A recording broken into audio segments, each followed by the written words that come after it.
बहुत सारे लोगों को देखा, अपने ब्लड टेस्ट कराते हैं और नॉर्मल आते हैं कोलेस्ट्रॉल, तब दे फील के हमें हार्ट डिजीज़ नहीं हो सकती। नॉर्मल कोलेस्ट्रॉल भी जहाँ पे आर्टरी वीक है वहाँ नॉर्मल कोलेस्ट्रॉल भी डिपॉजिट होकर ब्लॉक बना सकता है। सर, अगर किसी व्यक्ति को हाइपरटेंशन नहीं है, डायबिटीज़ नहीं है, कोई फैमिली हिस्ट्री नहीं है, फिर भी क्या हार्ट अटैक के चांसेस होते हैं? ऐसे बहुत सारे पेशेंट आते हैं जिनको इनमें से कोई भी रिस्क फैक्टर नहीं होता, जो कॉमन रिस्क फैक्टर्स हैं।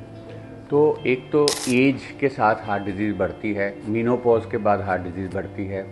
उसके अलावा जो पोल्यूशन है, पोल्यूशन आजकल इतनी है कि that also is contributing to heart disease. उसके इतने स्मॉल पार्टिकल्स लंग के थ्रू सर्कुलेशन से हार्ट में चले जाते हैं। उसके अलावा स्ट्रेस, बहुत सारा स्ट्रेस है लोगों के पास ऊपर, जिसकी वजह से ऐसा होता है। मेंटल स्ट्रेस आजकल बहुत बढ़ गया है।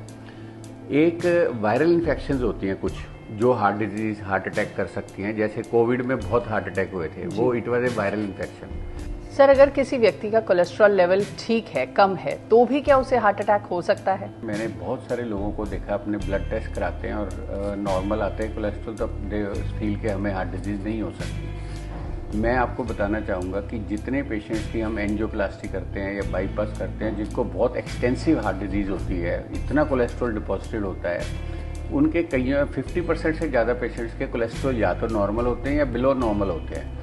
तो फिर वो बेसिकली होता क्या है, नॉर्मल कोलेस्ट्रॉल भी जहाँ पे आर्टरी वीक है वहाँ नॉर्मल कोलेस्ट्रॉल भी डिपॉजिट होकर ब्लॉक बना सकता है। अब ये एज्यूम नहीं करना चाहिए कि मेरा कोलेस्ट्रॉल नॉर्मल है तो मुझे हार्ट डिजीज़ नहीं हो सकती।